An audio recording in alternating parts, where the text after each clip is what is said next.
Si on n'est pas écouté, il n'y a pas de problème. Mardi, mercredi, jeudi, on dira en grève. Après ça, on ira encore en assemblée générale et nous allons prendre, comment on appelle, les décisions. Ce qui est sûr, les campus, nos campus publics seront bougés ces derniers temps. On a proclamé 2018 comme une année d'action. Et c'est sans pitié.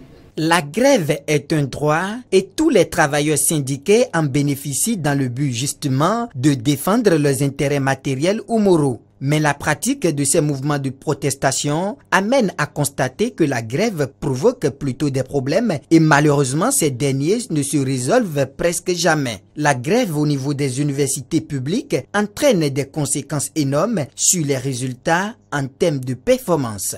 La grève a commencé de 112 heures, nous sommes passés désormais à 96 heures. Et bien évidemment, les activités académiques tournent au ralenti. Parce que là, actuellement, le mot d'ordre que nous avons lancé, pas de cours, pas de composition, pas de travaux dirigés, pas de travaux pratiques. Et donc, en général, les activités académiques tournent au ralenti. Et ce calendrier-là qui reçoit un cours, puisque les compositions sont programmées, les cours sont programmés, mais depuis le début de la grève, tout a été bouleversé. Quand les étudiants viennent composer, on les renvoie des salles et du coup, ils sont renvoyés.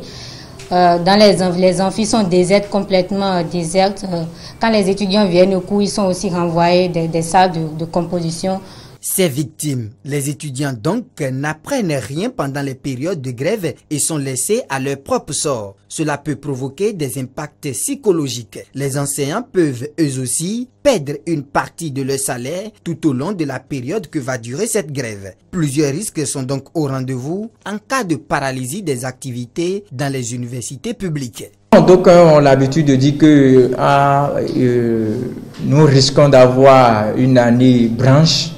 Mais ce n'est pas l'étudiant qui définit la couleur d'une année, ou bien ce n'est pas les responsables étudiants qui attribuent une couleur à une année. Non, le gouvernement a sa politique. Donc si la politique du gouvernement de la rupture, c'est d'avoir une année blanche, on ne peut pas les empêcher. Au contraire, nous allons les encourager, les accompagner à atteindre leur objectif.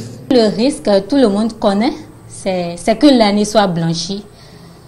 Parce qu'on l'a connu dans les années antérieures, je crois que c'est au cours de l'année 2016-2017 où l'année a été blanchie. Donc si déjà les activités sont paralysées, déjà près de 2 mois, le risque c'est que l'année soit blanchie.